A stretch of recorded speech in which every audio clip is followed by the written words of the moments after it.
A little over a week ago, Warren Buffett spent over 6 hours answering questions at a conference for Berkshire Hathaway shareholders. These covered a wide range of ground, from the global financial situation and the outlook for various economies to the fundamentals of the market. There was, however, one subject that clearly captivated his interest and provoked the most inquiries from him.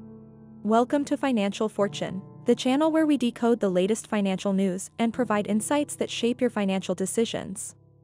In today's critical video, we dive into a dire warning issued by none other than the legendary investor Warren Buffett. Warren Buffett's story is truly remarkable, and he is widely acknowledged as our generation's most talented and astute investor. Has accumulated a fortune estimated at over $100 billion. He is widely revered as the industry's godfather, due to his investments in global powerhouses like Coca-Cola and McDonald's. This is why the recent talks we witnessed are so significant. He may be in possession of knowledge that may determine the course of our economic destiny. It's little wonder we pay attention when he talks. Ignoring his advice would be disastrous for our group's efforts to attain financial independence. Now, throughout the conference, the most discussed issue was also the most negative in the views of the crowd, who were generally pessimistic about the future. Buffett continued by discussing the development and present situation of the U.S. financial issue. He went on to claim that if regulators hadn't guaranteed deposits at SVB and the other failing banks, the results would have been disastrous, thereby guaranteeing that when future banks fail, Buffett will persuade authorities to bail them out in the same way he did with SVB. Indeed, that is what happened with SVB. The media won't tell you that the bank was bailed out with what is basically government money.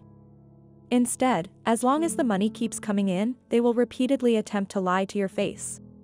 If Silicon Valley Bank's deposit had not been fully covered, what do you think the economic consequences would have been to the nation? Well, I would just simply say it would have been catastrophic. And that's why they were covered. And even though the FDIC limit is $250,000, that's the way the statute reads, but that is not the way the U.S. is going to behave any more than they're going to let the debt ceiling cause the world to go into turmoil. And I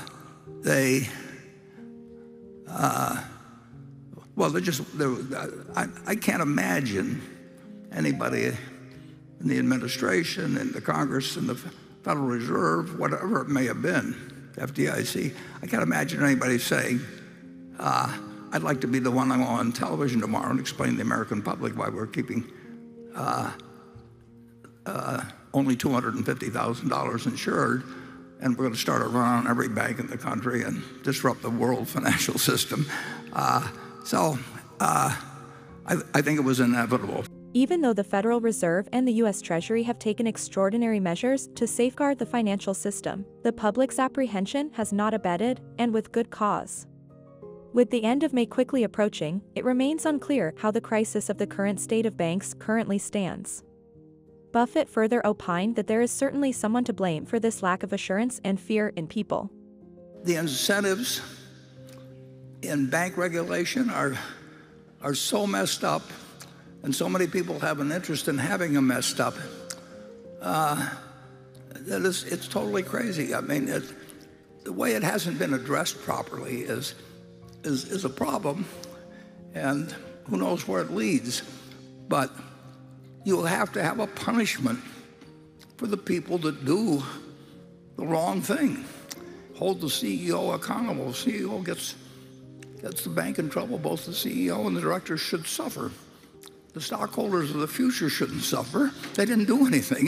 It doesn't teach anybody any lessons or anything. It teaches the lesson is that if you run a bank and you screw it up, you're still a rich guy, and the clubs don't drop you, and the charity groups don't quit asking you to their benefits, and the world goes on. That is not a good lesson to teach people who are holding the behavior of the economy in their hands. So I think there's some work to be done, but I don't think it's not a difficult problem. It's just we've screwed up the answer and we've screwed up the communication of it.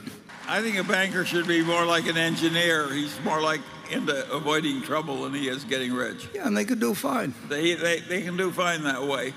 And I think we made a big mistake when we created a bank where everybody who joins it plans to get rich. Yeah.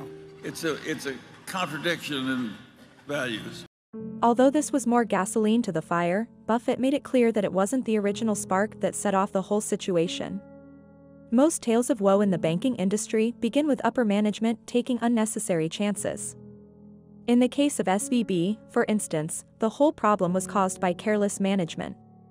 They acquired a lot of government bonds at low interest rates with the goal of just holding them to maturity, so reducing their exposure to interest rate risk. However, when interest rates increased, the price of such bonds went down. The banks had to sell the bonds when investors began pulling their money. However, the multi-billion-dollar losses only made things worse, and the situation unraveled rapidly. The bank's management stopped taking as many chances as they had been, and the bank failed as more and more depositors withdrew their funds. It would have been simple to prevent this. Nonetheless, these CEOs were just concerned about making money. But the arrogance of bank managers and their ridiculously enormous incentives based on these fraudulent banking laws might spell the end of financial stability throughout the world. In 2008, to be exact. Perhaps it will be today as well. Moreover, the mainstream media assured us that a banking crisis would never occur, despite the fact that bond prices have been falling. That it was even remotely possible, they claimed, was so remote as to be meaningless. And then it didn't just occur, it was greatly exaggerated and ended up being far worse than everyone had anticipated. Not only did it occur, but the media went farther by suggesting it wasn't as significant as we'd first imagined.